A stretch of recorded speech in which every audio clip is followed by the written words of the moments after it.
think you may have heard some of those crazy. Recorded. Oh, I think you may have heard some of the numbers that are in the hopper for some of these folks that have only been in the business for a couple of years. Jim, tell us a little bit about, I mean, you came from Miles City, Montana, went to MSU. What are those, the Grizzlies? Take it back, you know better. Those are the Bobcats. I know. I was just kidding you, dude. I knew that would get a rise out of you. I'm surprised that you kept your voice as low as you did. So you're a Bobcat. You're a big part of that school. Tell us a little bit about how you got into this business, because it was an interesting path. Tell us a little bit about that.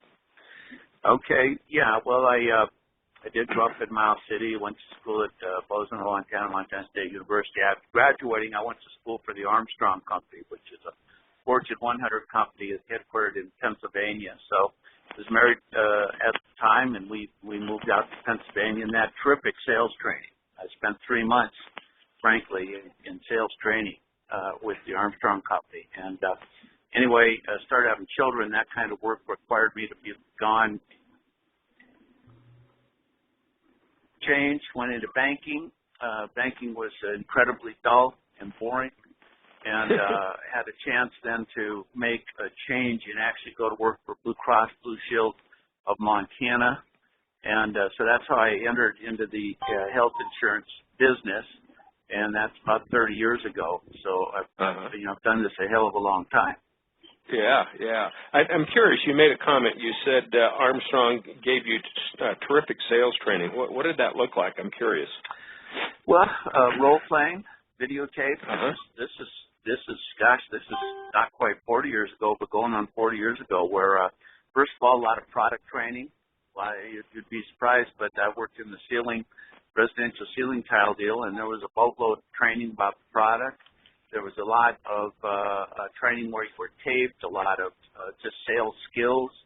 I traveled 4 or 5 days 3 different times with mentors, folks that had done this and were successful.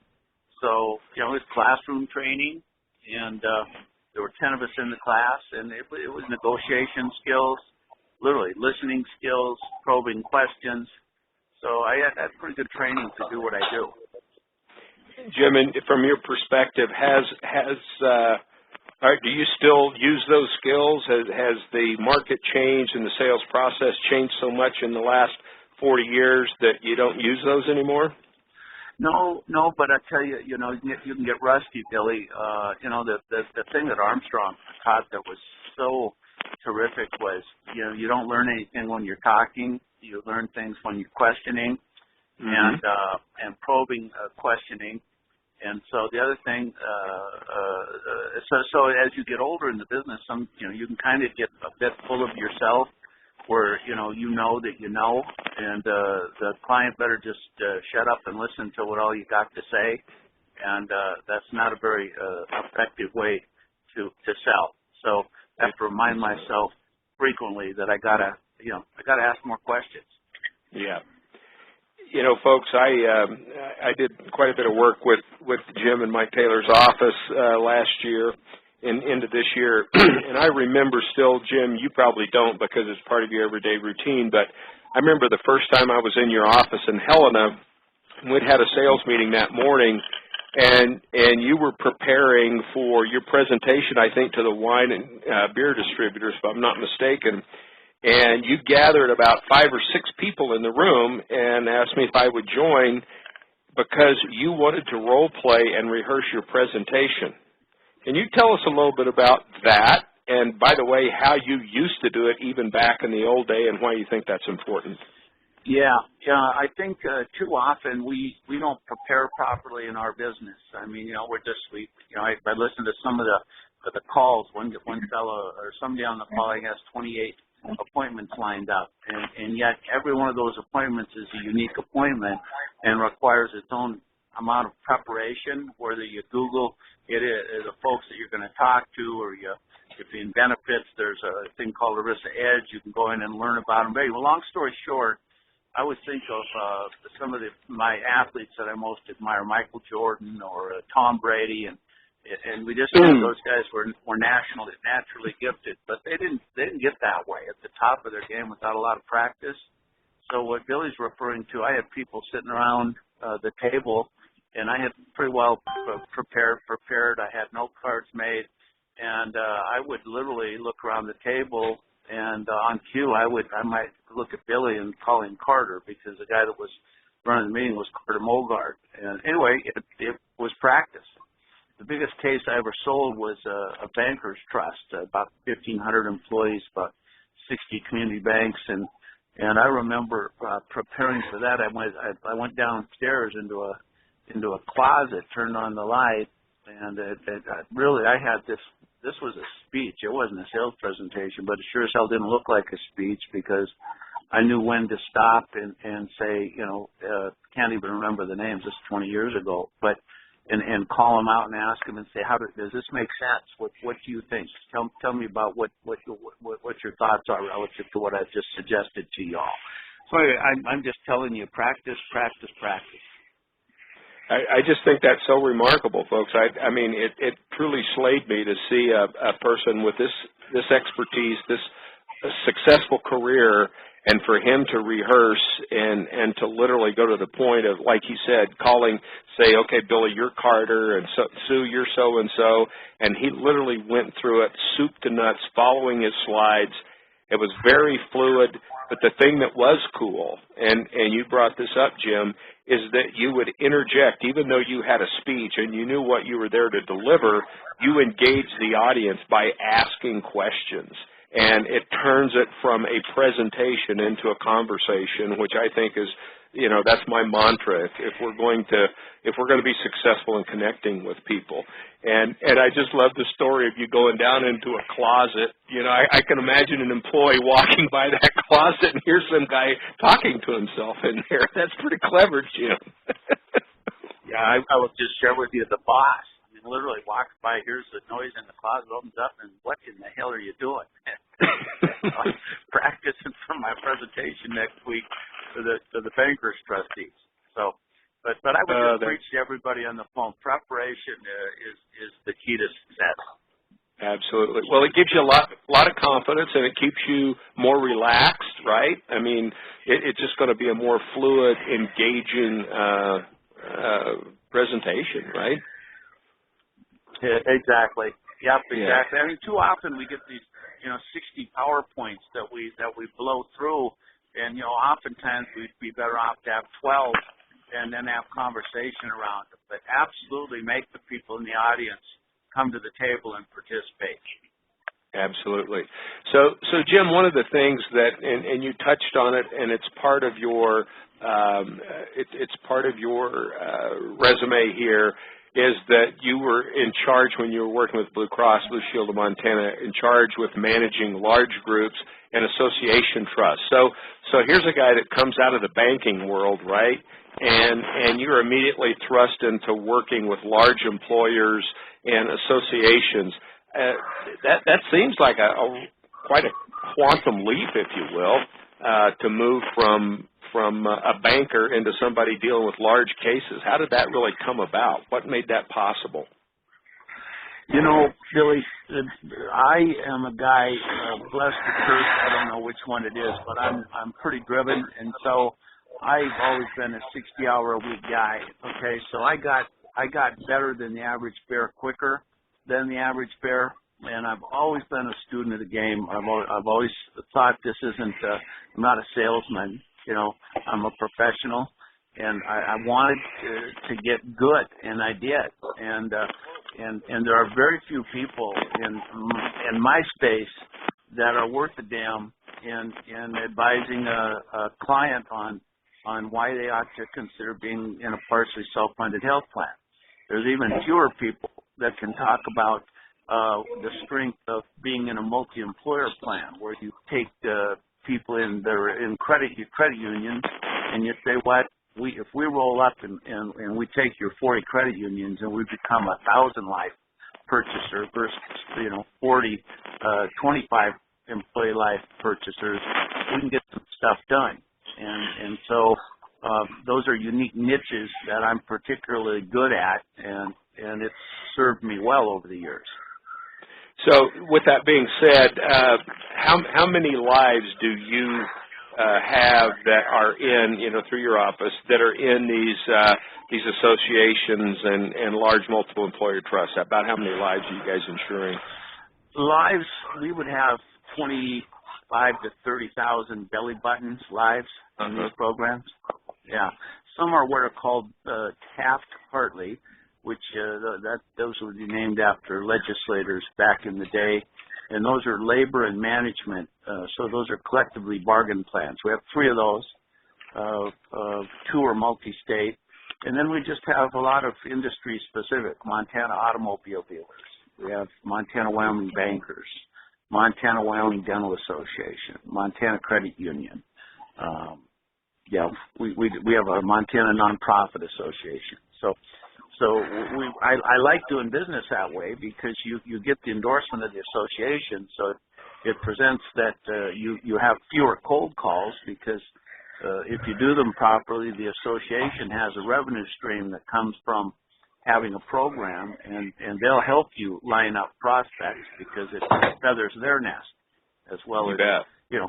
So everybody's a winner.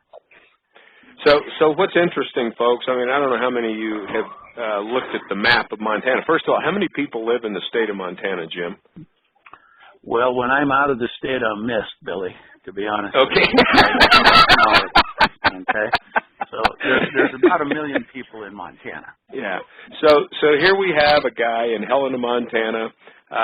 If you've looked at the map, you'll see that every town is 100 miles away from the other one. And he's, even though some of them drift into to surrounding states, 50,000 people insured in these plans. That's remarkable. We see people that, Jim, that are in metropolitan areas that have millions of people that struggle with that.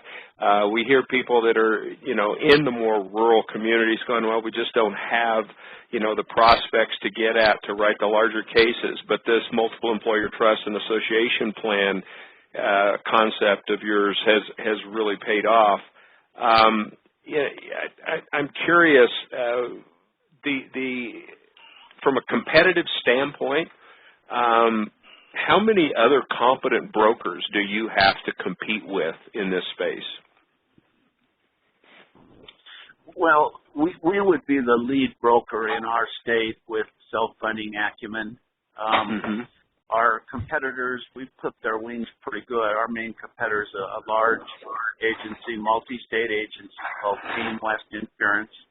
And they frankly were a juggernaut on the commercial side. And while they had a lot of a pretty good cadre of benefits producers, they didn't have people sufficiently skilled in self-funding, partial self-funding. So I have taken it on with our newbies, and we're going to have a meeting on the 6th of January, about a 6-hour meeting in Bozeman. Everybody's coming in. And it's going to be particularly how you leverage your understanding about partial self-funding in the era of Obamacare, because if Obamacare, like it or don't like it, it is the law of the land. But there's a tax involved called the health insurer tax that is unique to fully insured plans. Partially self-funded plans get a get out of jail free card on that tax. So it's headed north of 4%. So when you throw the fact that you avoid that tax with the fact that you avoid the premium tax, which is also in fully insured plans, you're looking at what's going to soon be almost a 7% delta to be in a partially self-funded plan versus a traditional fully insured plan. That's remarkable. So, going in with that piece, you can automatically show people in hopes a 7% number. And by the way, that number continues to increase throughout the course of the future, right? There are predicted increases, so that's going to continue to grow, correct? Yeah, the health insurer tax is going to get. I'm driving. Is this going to be okay if I leave it off mute and have you on? You bet. Have you on speaker? Is that okay? You bet. Yeah, you sound great. We can hear you. Okay. I'm actually, Bill, you'll get a kick out of this. I'm an hour and a half out of a town in Wyoming called Sheridan, Wyoming. We have a 2 o'clock appointment today in Sheridan where we're talking with the hospital. So when we talk about our million in Montana, there's only 540,000 people that live in the whole state of Wyoming. Okay, but we do business across both of these states. And Billy, to your question about that tax getting bigger, yeah, I think it peaks in 2017 at 4.17% or something like that. Wow. And the premium tax varies by state. Yeah. That's incredible. My question to you, and I was trying kind of setting you up, Jim, and I apologize, but the reason that I brought up the idea of how many people do you compete with, I think one of the things that we see when folks are playing continually in the traditional markets, that they're competing with dozens and dozens and dozens of competitors.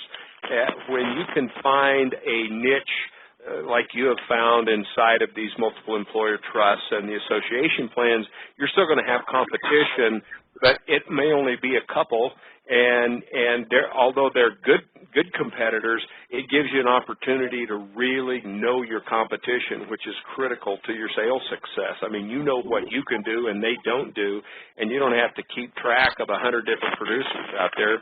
You just have to kind of look at your primary competitors, right? Yeah, bingo. I have never in my career, and I don't like the idea of brokering health insurance like commercial producers broker, where simply you shop your 6 markets. Health insurance is in our way of thinking, health insurance is way too intimate. It isn't a business owner you're selling to. It's his employees, likely their employees' spouses, their kids. So if every other year you're going to be moving them to a new carrier, they've got a new pharmacy benefit they got to learn. They got a new insurance card they got to learn. The benefits are never the same. So we think the smarter play is having an employer with a third-party administrator, and you continue the continuity of doing business with that TPA, but the risk that is shopped every year is transparent to the employees. It's 100% transparent because you move the risk to different reinsurance carriers, and that has no bearing on employees. There's no disruption. And we found that to be a pretty good differentiator for ourselves against our competitors. Sure. So just like with the Levitt plan, for example, I mean, we're a partially self-funded / self-funded plan. And so my insurance card is so dang old I can't even hardly read it because it really doesn't change that much. And that's from a perspective of an employee. You're not every year trying to figure out, I got to go to this doctor now, or I have to deal with this kind of a copay or this new rule or whatever, because you can keep that transparent. You're doing the premium savings through shopping through these reinsurance carriers, correct? That's exactly it. Yeah, you get to shop the risk every year, but you don't have to move the case every year, and it's a heck of a good way. And just, Billy, you've spent time this week with a longtime friend of mine out in Pennsylvania that's going to be joining our organization, Booker Moore, and he's going to bring a level-funded health plan that all of us are going to be able to use, which is self-funded for dummies, really kind of like. And then he also has a association program, Booker, that's different than what I've historically done and very unique. Going to be something that we're going to be able to leverage around our entire enterprise. Okay? Yeah. Very cool program. Yeah, he's got, as I recall, he's got what he calls Retirement Edge, which is basically a nursing home association plan. He's got the Pennsylvania Bankers Association and the Maryland Bankers Association, and basically markets 100% within those 3 spaces and is very successful. So, yeah, and when he brings out that level-funded plan, people are going to love that. You'll be hearing more about that as time goes on. Jim, one of the interesting things, and because we do have both P&C producers and employee benefits producers online, we're constantly trying to encourage the team sale approach and the cross-selling opportunities. Give us a little history on you and Mr. Taylor's time in the past. What's happened now that Mountain West and the folks, the P&C shops in Montana came together, and now you formed Levitt Great West. Tell us about how you worked with Mike beforehand and how it's working now, and what are the benefits of that? Yeah, maybe a 30-second background here. So Mountain West Benefits was my old company, and I was in 2 locations, Montana and Billings. And we had a good footprint and good reputation and very skilled people, okay? And Mike Taylor, who's I just probably as fine a guy as there is in all of Levitt land, is at Taylor Levitt. Mike's a commercial guy, doesn't sell benefits. So there was that operation that existed in Montana that was affiliated with Levitt. Then there was Northern Montana Insurance Services, which was in northern Montana primarily, smaller cities, and they were more farm and ag and more Main Street type business. So those 3 entities, separate, Mountain West, Taylor Levitt, Northern Montana, when I was acquired 2 years ago, come January 1, the plan was to roll up these 3 entities and become a single entity, which we are today, called Levitt Great West Insurance Services. And so over my career, we were simply benefits. So our competitors that had the commercial insurance at my clients were always dragging in their benefits producers. And really, we were kind of red meat. We were better, so we rarely lost. But oftentimes that commercial competitor, they were selling to the C-suite, to the CFO and the CEO, and oftentimes we've been pushed down to deal with HR, smarter business, CFO. But now what I particularly like is I've got the opportunity to slam the door on my competitors who historically could get at my clients through their commercial insurance relationship. So Right. we've done a pretty good job of tag teaming with our commercial producers. And there's room for improvement, but I think we're doing it better than most. I would agree completely. I mean, that's just part of you guys' culture now. I mean, as you have your sales meetings that Mike and you lead, it's always when a PNC guy brings up a case that they're working on, the next question is, so what EB guy are you going to take with you, and vice versa. And you just never know where the pain is. I mean, you may set up an employee benefits appointment, but if you got a good PNC guy there, you may find out the real pain is in work comp or vice versa. So working together, I think, is just a tremendous way to leverage yourself and, as you say, protect your business from the outside, because more and more agencies are doing exactly what Levitt Great West did when they merged those 3 operations. And so your book, whether you're a PNC producer right now or you're an employee benefits producer right now, chances are they're going to have the other side of the house that's going to be coming at your folks. So you better be really, really careful, and using this team selling approach is so effective. Jim, we had a lot of fun. I guess it was last week. Time flies, but we had some time to work through the business plans of about 6 or 8 of your producers in the Helen office with Mike. I really appreciated, first of all, the time that both of you took we spent at least an hour with each producer talking about what they're going to be doing for 2016, what are their strengths, what are the obstacles they face. And I appreciated something that I heard you say probably 4 or 5 times as we would come up be talking to one of the producers, and some of them were on the phone today, that had a particular problem or something that was getting their way. You just say, stop it.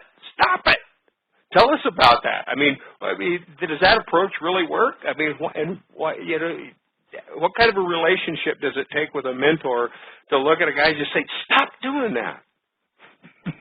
Yeah, well, Bill, you develop habits. That's how we live, and we develop good habits and we develop bad habits, and we've all got a mixture of them. But in our business, when you have bad habits, for instance, a bad habit could be you've drifted into a habit of working from 9 until 3.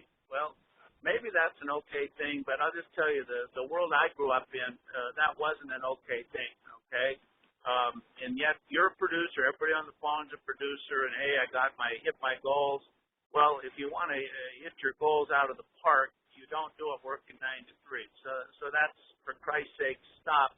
You got to put in more time. Next thing, if you're not getting the prospecting, and kudos to whoever has 28 appointments lined up, but if you're not getting your appointments lined up, well, what the hell are you doing? Are you not spending time?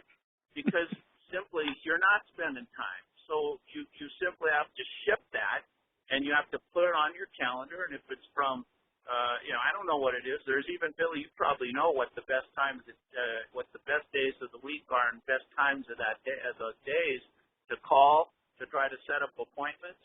But if you're not getting your appointments, then what you're doing needs to be changed, and you got to stop it. It's just that damn simple.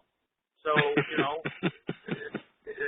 the only thing you got 100% control over, any of us on the phone, is how we behave, and if how you're behaving is not producing what it needs to produce, then I don't think anybody on the phone's not smart enough to say, you know what, maybe if I change this thing around a little bit, I'll get the outcomes I want. Absolutely. Jim, I mean, when you look back over your career and you've seen a lot of people come and go in this business, how many of them have left the business or not been successful because they didn't know enough? And how many of them were not successful because they just didn't focus on the blocking and tackling and the activity and teeing up opportunities? Which one stops people from being successful? Yeah, it's just doing the blocking and tackling. I mean, I'll tell you two things. My dad was a great mentor. I'm in the middle of 5 kids, and all of us learned two things. One, you get one chance to make a good first impression. So when you're going to meet somebody, don't be a bumbling, stumbling fool. Have your shit together. So you meet them and make a positive impression. And the second thing is, he said this, I heard this 100 times. Hey, boys, the harder I work, the luckier I got. Okay? Mm-hmm. So if you're not getting the rock on the shovel, you can't move the rock. And so you'll throw in hard work and practice and becoming a student of the game, so you know what the heck it is you're talking about. You cannot help but be successful in our business. Absolutely. Jim, is there any other business out there that you would like to be in besides what you're doing right now? Well, I'll tell you what, the health insurance business ain't as fun today as it was 10 years ago, Billy. I wish I'd have been born rich instead of so damn good looking, I'll be honest with you there. But you know, this is the most interesting time in my 30-year career. We are engaging the providers. We have a philosophy at our place where, you know, we don't rely on the insurance carrier for a hell of a lot. We think they're in cahoots with the hospitals, and we think the client is in the third position. Okay, so we're addressing that, and it's come at some cost. It's come with a lot of pain. This reference-based pricing that we've introduced, and Cost Plus, utilizing a company called ELAP. But I'm old enough, and our state is small enough, and I've been doing this long enough to where I have some hope that in Montana we're going to bend that medical inflation trend curve down, and we're going to do it by going to where the heart of the problem is, which in my particular state is the pricing that the hospitals are imposing on us as consumers of their services. So we're pretty focused, Billy. At least I am on my last few years here doing this, where we're going to engage the providers, and we're going to say, you know what?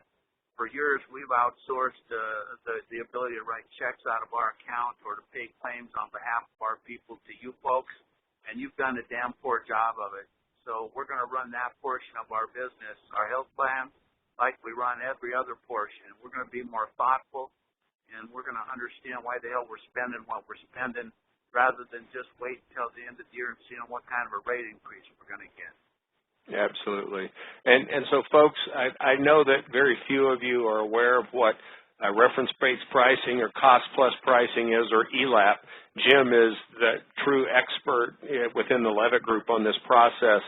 But what it takes is a lot of knowledge in how this works. It takes a great clientele. It takes incredible relationships, and these associations help in that process because they give Jim and his producers a larger voice, but they are literally going to go toe-to-toe with the hospitals. This is not easy, and it's, as Jim says, it comes with a lot of noise, but the cool thing about it is, as a client, you can feel very comfortable and confident with the fact that this broker, Levitt Great West Insurance Services, is working on your behalf to try to keep the cost down, other than just quoting and hoping that you get a decent number. I mean, Jim, without getting into the detail of how ELAP works, what would you estimate or predict? I think you had one just tell us quickly the nonprofit association you had and what the results were by putting the ELAP in there. Well, I'll tell you. I won't tell you nonprofit. I'll tell you one I've had the longest, the Montana Automobile Dealers Association. Okay, that's fine. And it's a self-funded high health trust. It's 50 auto dealers, 1,000 employee lives, 2,000 members roughly. And a year ago, because they, as the board of directors of their plan, had not passed on some rate increases, some funding increases that we needed for 2 or 3 years, that we said, hey, let's take 8% bump here, let's do 11, let's do 2. They've done none of that for roughly 3 years in a row. So as we were coming to renew for 2015, I said, look, here's the deal. You need to put in a 38% funding increase. You've got to take rates up 38%. And they all, the trustees, kind of went ballistic. I said, well, we wouldn't be in this predicament if you had taken our advice over the last 4 years and done this. Well, none of that mattered too much. And I said, well, they said, what are we going to do? I said, you're going to pass on the rate increase. Well, we're not. You can't do that. I said, well, there's only one alternative. And I said, I'm well familiar with it, but I've not done it. And I tell you, this is not your mother's health insurance anymore. If you're going to do this, your employees are going to be pioneers in the marketplace. You're going to be pioneers, and we're going to take on the hospitals. And instead of paying them a traditional way, which is, hey, make sure you go to a network provider, and we'll take our discount where the Blues have said we have a 20% discount with the hospital. No, this approach says we're going to pay the hospital on a more rational basis, where the lion's share of the checks that they cash are for people that are on Medicare, that are occupying their beds. So we're going to reprice how we do things, and we're going to pay these hospitals based on Medicare plus some multiple of. So maybe it's Medicare plus 20. Anyway, long story short is the auto dealers who needed a 38, 39% rate increase for this past year, we put in this program called ELAP, reference-based pricing. We put in a 10% increase instead of the 38, 39. And this year's renewal produced a 5% reduction. So amazing. Not only did we shave 28% out of last year's renewal, this year's renewal, we went out with a 5% reduction. We didn't actually do 5%, Billy. We did 3%. And then we juiced up. We reinstated some benefits that we depleted over the last few years. Sure.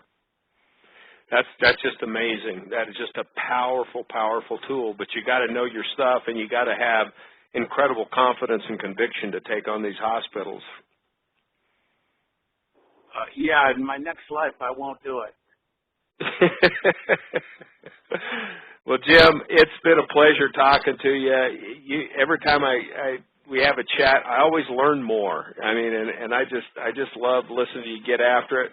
I think everybody can sense the passion that you have for your clients, for this industry, and just the continual learning and effort that it takes to be successful in this, what I think is the greatest business. We thank you again for your time. Good luck at your 2 o'clock, and knock 'em dead, dude. Okay, everybody. All the best. Merry Christmas to all my friends in Levittland. And I guess I'm checking out here, right, everybody? Yeah. Well, you're welcome to hang on, but you're probably driving with your knees right now at 100 miles an hour, so just be careful, okay? Yeah. Good. Well, I'll let you all go. Merry Christmas, everybody. Thanks so Merry much. Christmas to you. Thanks, Mike, Jim. back to you, dude. Yeah, sounds good. Yeah, that was great. Making little notes here. Just terrific to just kind of learn at the lap of Jim Edwards. He's been in the industry a long, long time, and it's interesting, Billy. We all know that health insurance in particular is evolving, is continually changing, and yet there are certain sales principles that are just enduring. Wouldn't you agree? Yeah, I mean that.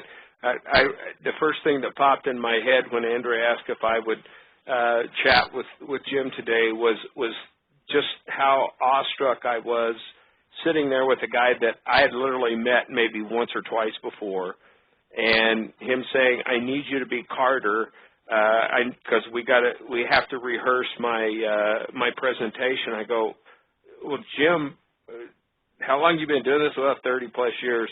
"How often do you do this?" "Every time." I mean, the guy is a creature of habit to make sure that he comes off in a very friendly, knowledgeable, conversational way. And watching guys with all that experience, most even young folks, Mike, and this drives me nuts, but most even young folks have a tendency to just, wing it. And when you wing it, you stumble, you lose your confidence, you talk too fast, you don't take breath. Yeah, it's just insane. And so to watch somebody like this who rehearses that is a great thing. And a tip that I would add to many of you: you may not necessarily have the opportunity to put a bunch of people in the room, although you probably can drag some in, bring in your support staff, whatever, just so that you're used to sitting in front of a group of people. But one of the best things I think you can do is take your cotton picking smartphone or iPhone and set it up so that it's doing a video recording, and record yourself. And then go back and look at that thing, and it's hard to do. Let me tell you, it's hard to do. But go back and look at that and say, what I buy for me, and what do I need to change to make that happen? I just think we need to do more and more of that. It's interesting, Billy. You and I know most of the really great producers within our network, and as I'm thinking through, a variety of them, without exception, these guys practice what Jim Edwards was preaching relative to preparation and almost this obsession with just getting it right. Jim made the comparison with some of the great athletes that many of us admire. Skill only gets you so far. Natural ability only gets you so far. And that's true, across the board, whether you're talking about athletics, whether you're talking about our industry.